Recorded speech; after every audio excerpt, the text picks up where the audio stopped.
Alors bonjour Maritza, merci à toi d'avoir accepté de répondre à la petite interview en vidéo.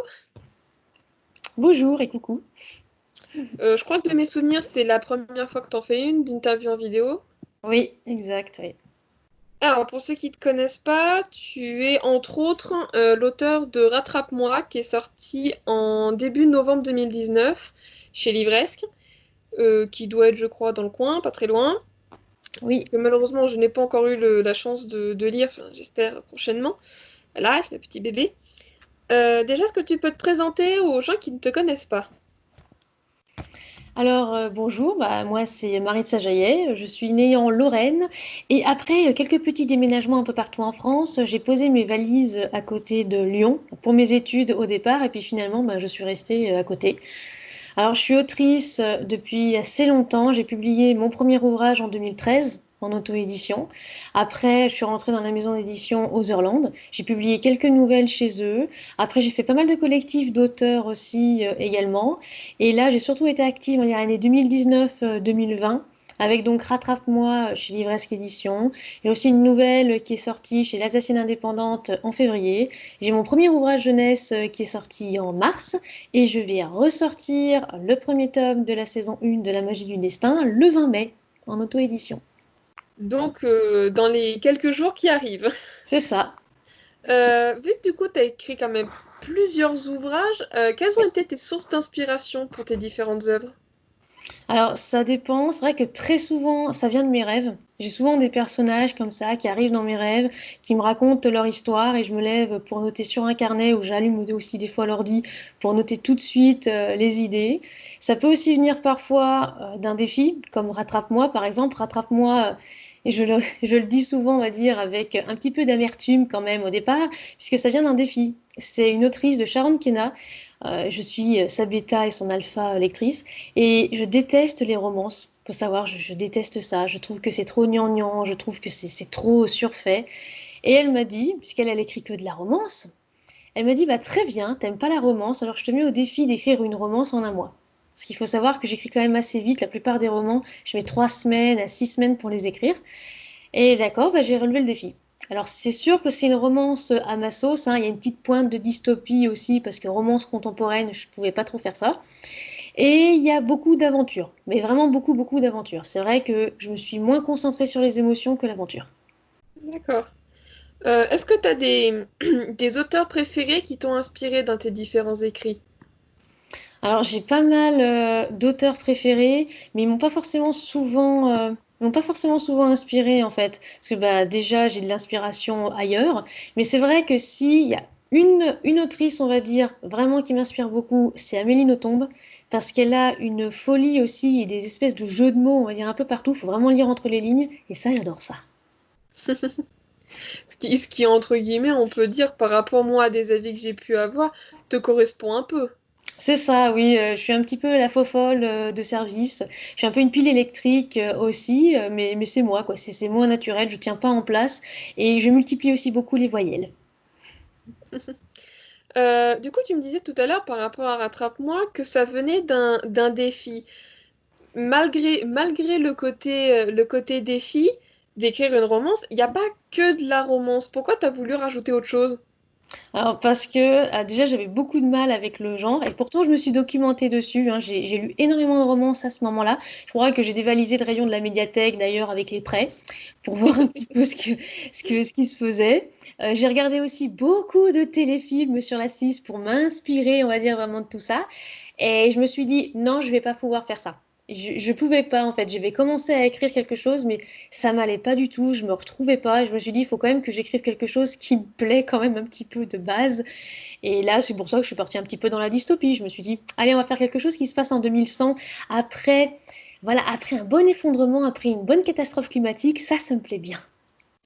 Justement, tu parles de catastrophe climatique. T'avais pas un peu peur dans un sens que, en reprenant encore un sujet avec les catastrophes climatiques, t'avais pas un peu peur que tes lecteurs te disent: «Oh, c'est redondant, c'est toujours pareil». Alors non, parce que alors, déjà c'est vrai qu'au départ je pensais pas du tout à ça. C'est un lecteur en salon surtout qui m'a dit, mais j'ai déjà lu pas mal de bouquins là-dessus. Au départ je pensais pas du tout. Alors non, parce que j'ai essayé de lisser, on va dire un petit peu ça. J'ai vraiment plus parlé de la technologie au fil du bouquin que vraiment la dystopie. La dystopie ça vient vraiment au tout début pour expliquer qu'il y a vraiment eu, on a fait table rase de tout ce qui s'est passé, pour dire qu'on va revenir un petit peu dans le passé, mais je ne spoilerai pas les lecteurs là-dessus. Et c'est juste par petites touches. On va dire, c'est pas non plus à fond, voilà, dans les dystopies, c'est pas tout est détruit, il n'y a plus rien, etc. Non, c'est juste, par exemple, des petits détails comme les voitures qui sont complètement autonomes, mais aussi on peut quand même les conduire. C'est pas que, on va dire, autonome. Ou alors aussi également, eh ben, des régions qui sont devenues complètement indépendantes. Ouais, vive la Corse et la Bretagne. Ils sont indépendants. C'était justement ma question d'après, c'était est-ce que tu t'es inspiré de faits réels, de sujets d'actualité pour écrire ton œuvre? Entre autres, oui, parce que Oui, l'indépendance de la Corse et de la Bretagne, c'est quand même des sujets qui se font c'est ça. vieux de centaines d'années. Voilà, ah oui, oui, j'ai vraiment voulu mettre un point d'honneur là-dessus, alors parce que j'ai des origines corses aussi, hein, mon père est corse de base, et il est assez indépendantiste aussi. Il préfère dire je suis corse plutôt que je suis français. Donc j'étais un Comme la petit peu, majorité des Corses. voilà, donc j'étais un petit peu, on va dire, obligée de dire que voilà, il y a certaines régions qui sont indépendantes, hein. Je me suis dit je vais leur faire un petit clin d'œil, tout comme l'Auvergne et la Bretagne, parce que c'est vrai qu'il y a vraiment des endroits où ils crient leur indépendance à fond, alors qu'il y en a d'autres. On va dire, c'est pas forcément très très grave s'ils sont raccrochés à une monarchie. Ouais, ça ne change pas grand-chose. Voilà. Est-ce que t'as un lieu de prédilection pour écrire? Alors oui, c'est la table en fait du salon, parce que j'ai pas de bureau, hein. On vit dans un tout petit appartement, j'ai pas vraiment de bureau. Donc la table du salon, quand justement on arrête de manger, que je peux poser mon PC, mon clavier dessus, parce que j'ai un clavier ad hoc aussi, c'est encore plus pratique pour pouvoir écrire. Et là, oui, je peux rester des heures et des heures pour écrire, peu importe, on va dire, s'il y a du bruit autour ou non, même si je préfère quand c'est un peu le silence. Mais là, c'est vraiment le lieu pour écrire. Après, le lit ou le canapé, c'est juste avec le carnet pour faire quelques petites notes, à la limite, pour pas oublier des idées. Mais sinon, pour écrire, il faut vraiment que j'ai mon espace là tout autour de moi. J'y tiens. Quand tu écris, est-ce que tu ressens le besoin en fait d'être soutenu par des proches ou même par animaux de compagnie, ou faut vraiment que tu sois totalement seul dans ta bulle, dans ton monde? Alors, les animaux de compagnie, c'est très simple. Il y a une chatte, mais alors c'est une chatte sauvage, hein. L'histoire est sur Wattpad, hein, pour celles et ceux qui seraient intéressés. Elle n'a pas encore compris qu'elle pouvait venir me déranger, en fait. Elle a pas D'accord. encore compris ça. Donc pour l'instant, quand il y a un ordinateur sur la table, elle n'y va pas. D'accord. Elle n'a pas compris qu'elle pouvait y aller. Donc pour l'instant, je ne suis pas dérangée par la chatte, hein, du tout. Et puis par les autres personnes non plus, parce que je travaille en fait avec mon compagnon sur la chaîne YouTube, et je travaille aussi avec lui depuis le début pour les illustrations de mes bouquins. Et lui, il est juste de l'autre côté en fait.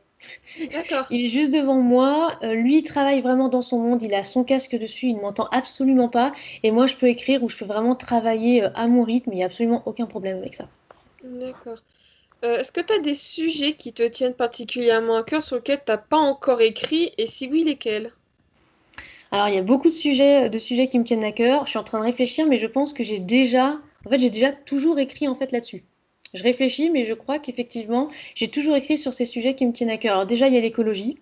C'est-à-dire que le tout premier écrit que, on va dire, j'ai publié, c'est pas vraiment moi qui l'ai publié, hein, c'était le CDI de mon collège, mais on va dire qui a été publié.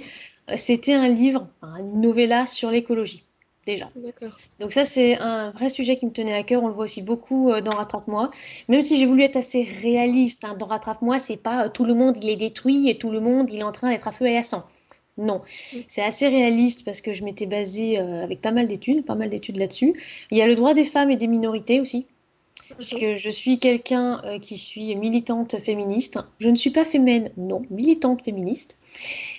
Il y a une certaine nuance. Il y a une grosse différence que je te concède. Voilà, et il y a toujours, on va dire, dans mes bouquins, un clin d'œil par rapport à ça. Que ce soit juste dit, que ce soit juste un bouquin, par exemple, un bouquin qui va traîner sur la table de nuit d'un perso, qui va parler d'une féministe connue, ce genre de petites choses. Et aussi, eh bien, pour certains, ça va aller encore beaucoup plus loin, puisqu'on va parler de viol et de violence conjugale aussi également. D'accord. Et le droit des minorités, les droits aussi des LGBT. Ça Mm. aussi, ça me tient énormément à cœur. Donc j'ai par exemple une héroïne qui est bi. Il y en a une autre aussi qui est complètement lesbienne et je sais que je vais m'éclater, mais beaucoup à l'écrire, puisque j'ai une amie qui va m'aider avec ça. Elle a plein d'idées avec des scènes ultra chaudes. Ouais, je vous laisse À imaginer. suivre. C'est ça. Et voilà, on va dire, c'est vraiment, déjà ces thèmes-là, c'est vraiment mes thèmes principaux. Après, il y en a d'autres, mais on va dire, ils sont un peu plus minoritaires. Et la plupart des gens commencent à me connaître, hein. Donc le droit des animaux, c'est pareil. Le droit à la tolérance aussi. Je parle beaucoup aussi de la tolérance et de l'ouverture envers les autres. Bien raison. Autre que l'écriture, parce que comme on dit, on est lecteur avant tout, est-ce qu'il y a des genres littéraires que tu adores et si oui, lesquels en particulier? Est-ce que tu aurais des exemples? Alors oui, bah déjà, le genre que j'adore, c'est celui que j'ai écrit en premier, c'est le fantastique. J'adore le fantastique, vraiment le fantastique en premier. Après, il y a la fantasy, et peut-être après la SF, vraiment. Mais vraiment dans cet ordre-là. Après, les exemples, je sais pas si je vais avoir vraiment beaucoup d'exemples, parce que la plupart sont assez connus, hein. Les œuvres classiques, bah, je les ai toutes lues, hein. J'ai effectivement été bercée par Tolkien ou par Harry Potter, donc bon, hein, même si je ne faisais pas la queue pour les récupérer le dernier tome qui sortait. Mais voilà, T'as bien de la chance.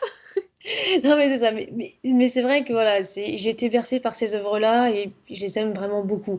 Après, pour d'autres, on va dire, auteurs un peu plus récents, c'est vrai que j'apprécie particulièrement, surtout en ce moment, la plume de Jeanne Malisa, parce qu'elle m'a fait, on va dire, découvrir l'érotisme. Parce que alors moi, l'érotisme, c'est un petit peu comme la romance, hein, c'était très, très, très. C'est dans la même catégorie, donc on se retrouve. Voilà, j'aimais pas trop en lire. Quand j'en avais en service presse, j'étais un petit peu dubitative parce que j'osais pas trop. Mais en fait, avec Jeanne Malisa, je me suis rendu compte que ça pouvait être très bien écrit et sans être vulgaire, hein, sans être vraiment mis comme ça. Il y a aussi la plume d'Oreza Dantes pour le côté un petit peu acéré de sa plume. Là, j'ai vraiment senti une folie en fait. C'est ça, j'adore parce que c'est du fantastique.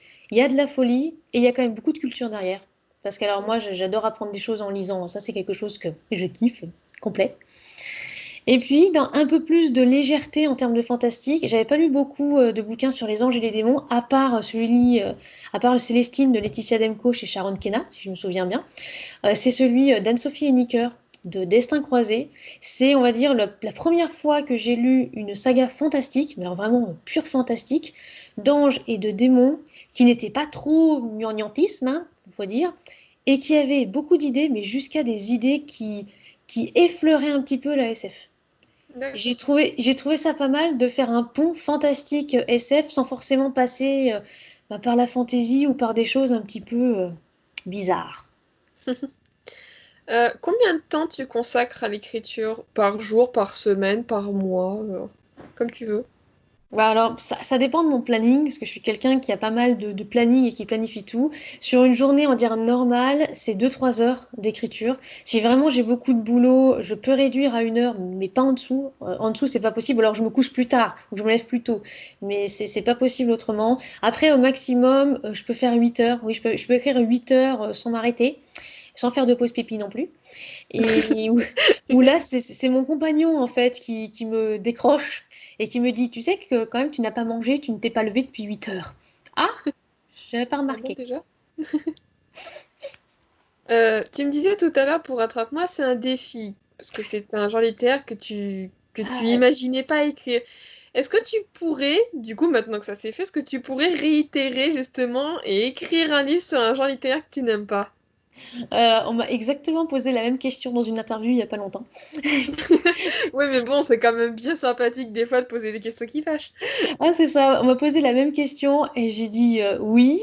Et je l'ai relevé d'ailleurs cet autre défi, puisque eh ben, c'est Jeanne Malisa qui m'avait dit, eh ben, maintenant tu peux peut-être écrire un récit érotique, puisque tu as écrit un récit avec la romance.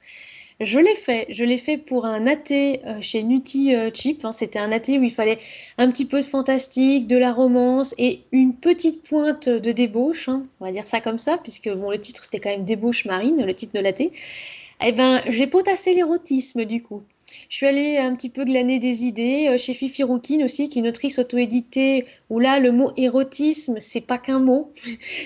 Il y a de l'érotisme à chaque page, c'est très très bien écrit, avec Jeanne Malisa également, et j'ai pondu une nouvelle.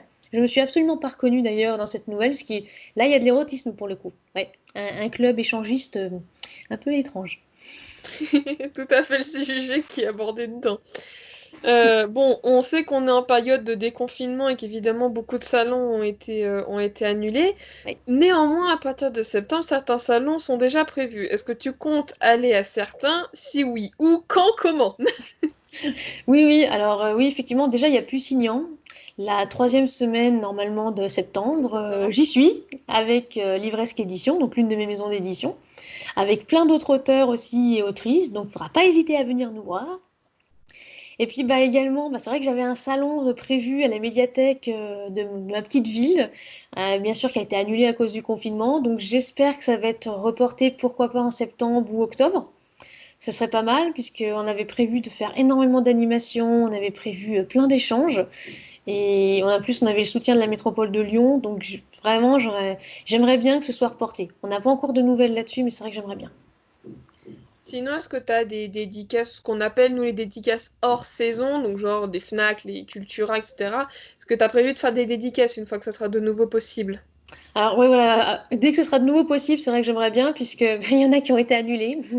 Il y en avait une potentiellement qui aurait pu être en juin, et je sais que j'ai reçu un mail pendant la période du confinement qui m'ont dit bah malheureusement non, ce sera pas possible. Donc je me suis dit bon bah ça sert à rien que je communique là-dessus, c'était pas sûr, donc non. Donc oui, j'aimerais beaucoup que ce soit Fnac, Cultura, même les librairies à côté de chez moi, j'aimerais vraiment beaucoup les relancer. Je sais que pour le moment il y en a encore qui sont fermés. Parce que je suis allée voir un petit peu leur site ce matin pour celles qui ont des sites. C'est vrai que pour le moment, c'est pas encore possible, mais c'est vrai que j'aimerais bien me remettre en selle et en plus refaire des dédicaces et aller à la rencontre de mes lecteurs. Dernière petite question, qu'est-ce que tu penses des blogueurs, chroniqueurs ou même des critiques littéraires actuels? Ben, ça va dépendre, on va dire, de pas mal de choses, de leur sérieux et aussi de comment ils font des chroniques. Alors, moi-même, je suis aussi chroniqueuse et j'ai expliqué d'ailleurs dans une vidéo comment je chroniquais un ouvrage. Alors, je sais que c'est extrêmement long et chiant, hein. Moi, j'ai carrément un barème, j'ai carrément des points, je fais des notes aussi sur ce que j'écris, je vais vraiment au fond des choses.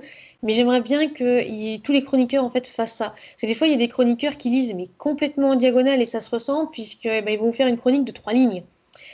Ça, les chroniques de 3 lignes, je les fuis un peu parce que j'ai l'impression ben, que la personne a juste récupéré le résumé et a brodé un peu autour pour faire style. Oui, j'adore l'ouvrage, il est génial, achetez-le. Eh, non. Alors, j'aime bien les D'accord. chroniques, pas forcément peut-être longues, mais en tout cas où on sent que la personne a lu et avec des extraits, par exemple, des passages préférés ou les plus, les moins, on va dire les choses sur lesquelles l'auteur ou l'autrice aurait peut-être pu améliorer. En tout cas, quelque chose bah, déjà qui prouve que la personne a lu l'ouvrage et aussi pour peut-être aider l'auteur à avancer, puisque un roman n'est jamais parfait, il y a forcément des petites choses qui peuvent être changées.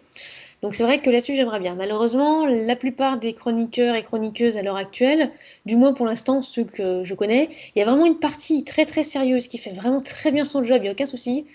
Et il y en a d'autres qui, malheureusement, bah, enchaînent les bouquins, enchaînent les lectures, enchaînent les chroniques, mais ça se ressemble un petit peu. Et c'est un peu dommage. Oui, ce que je comprends tout à fait. Euh, d- Toute dernière question, et puis après je te laisse tranquille. Est-ce que tu peux nous parler des prochaines sorties ou des prochaines œuvres qui vont paraître dans l'année ou l'année prochaine à venir? Oui, bah oui, j'en ai un là. Ah bah, encore mieux! Bah oui, j'en ai un, celui qui va ressortir dans quelques jours. C'est l'exemplaire du coup Amazon hein, pour effectivement vérifier que tout va bien, tout est nickel, etc. La magie du destin, saison 1, tome 1, l'élu, qui ressort cette fois-ci sur Amazon, puisqu'avant j'étais sur Lulu, et j'ai décidé de reprendre, on va dire, ce texte. Alors je l'ai pas réécrit, il y a juste une analyste, hein, il y a Maria Mini qui est passée dessus pour me donner son avis, et il y a une correctrice aussi professionnelle qui est repassée dessus, puisque les précédentes, je trouvais que leur travail n'était pas forcément très bien.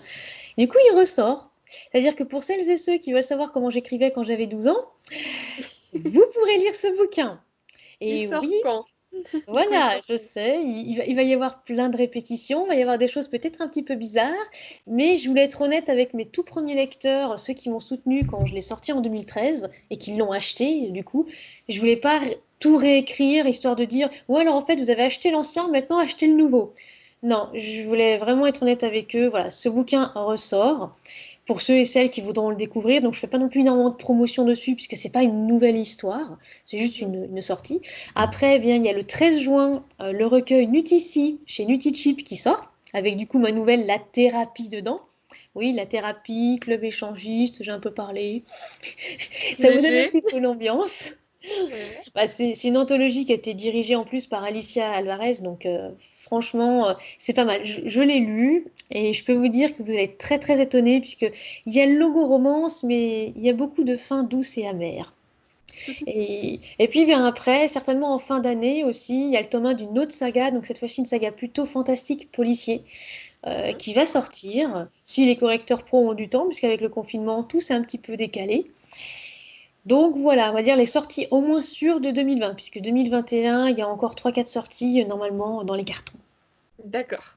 Donc quand même pas mal de choses qui vont arriver, on va dire incessamment sous peu. C'est ça. Et ben merci beaucoup à toi en tout cas d'avoir accepté pour l'interview et puis bah on va guetter avec grande attention les prochaines sorties qui arrivent et puis dès qu'on peut avoir les avis, moi je prends. C'est clair, bah merci à toi aussi, hein, quand même. Merci à toi et de ton temps, quand Je même. t'en prie.